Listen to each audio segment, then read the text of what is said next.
Okay, well, I'm joined by the Bridgestone ambassador, Shane Jacobson. Now, look, everyone associates you with that movie, Kenny. Yes, they do. They love that movie. You've become an iconic face, but really, motorsport is a real passion of yours. Yeah, it is, mate. It's a disease of which I hope never to find a cure.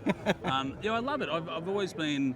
I even wrote a book called Revhead, and in that, the title of the book came from the fact I've never called myself a Revhead. I've always called myself a motoring enthusiast.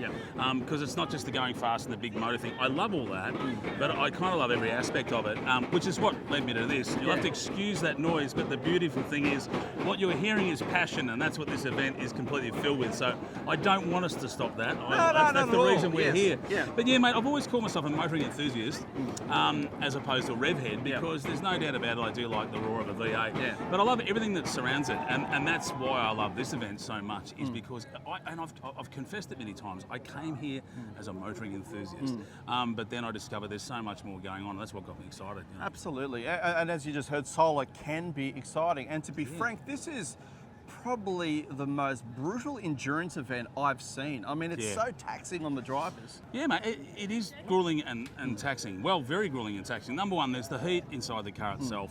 And let's be honest, it's not something you and me are ever going to experience. Not going to happen. We won't fit in it. Sucking in. Yeah, it's like trying to put marshmallow into a money box. It's just not going to happen.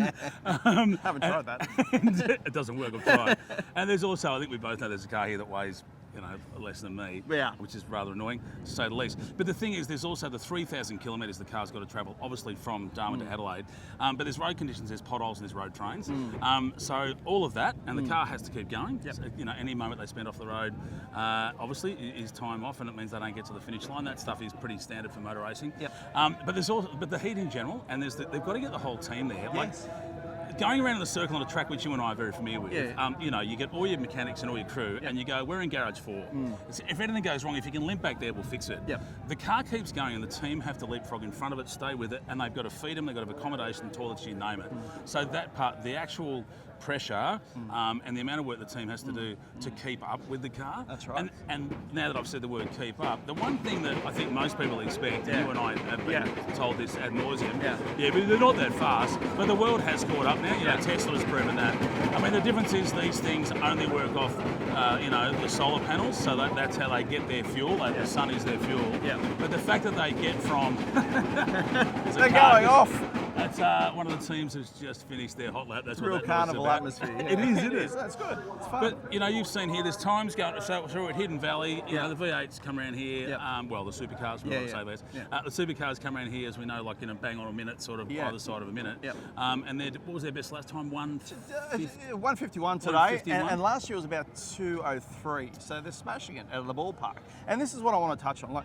People think of solar and some think of it as, heal the world, make it a better place. I don't see it that way. I see it as just a collection of bright minds and innovation. The panels are half the size they used to be, and the performance has increased since this event started in '87. So it's all about these kids who are doing it off their own bat with a lot of money involved, but they don't receive a cent. No, they take a year off, well, minimum really, a year off their studies. In some countries, a lot of countries, if not most, that doesn't score them any kind of credit towards their education. So they're actually kind of giving their education a hiatus. There's no financial reward for it. It's not a job. It's volunteer based. So they do, right in the prime of their life, they pause all that. There's the minus. Let's go to the plus. They do get, there's obviously the camaraderie and stuff. Everyone that does this event, now that I've been in 3 of them, when they cross that finish line, they've been on something very special. Some of the teams have been here for 5 weeks already. By the time it's done, they've spent a couple of months abroad. They've travelled across our wonderful continent, going, oh my God, there's nothing for miles out there. And not only that, they get to advance technology. So that is the stuff that excites me. That's why I love being a part of it.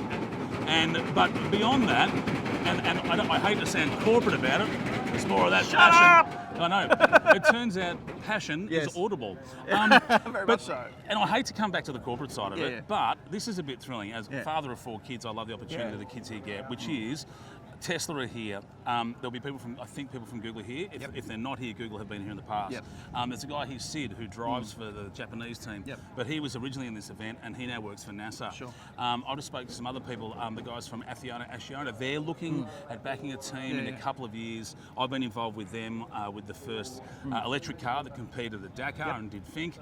They're looking at a team to get involved with, and you talk to them about the fact that the smartest young minds on the planet are all parked here at the moment in Darwin in one place, and they're going, make no bones about it, they know it's a breeding ground, and if any one of these, I'm saying kids, but they're young adults, let's be honest. Absolutely. If they turn up to work for you and me or anyone, and they put down their resume, and there's 10 people beside them that have all done very well at university, the thing that separates them is dedication, endurance, will apply themselves to a task without any kind of reward. What are they going to do for a company when you pay them if they did this for nothing? That's exactly the answer is right. they're going to be amazing. So Exactly. it's the start of something very special here. And just finally, there are, as you mentioned, big wigs here, including from Bridgestone. I mean, to get the vice president from the Americas and also from Japan here is a big deal. You just would not see that at a car launch. So you wouldn't get the boss of General Motors to come to Australia for a car launch. That just wouldn't happen. So that really shows you the calibre of what's happening here. But it's this. But you know what I know, which is they don't have to pay. They've got volunteers putting their Ecopia tyres and running it for 3,000 they're using guinea kilometres. pigs. And Kids they are the go guinea from pigs. a racetrack to then just in the heat and one go.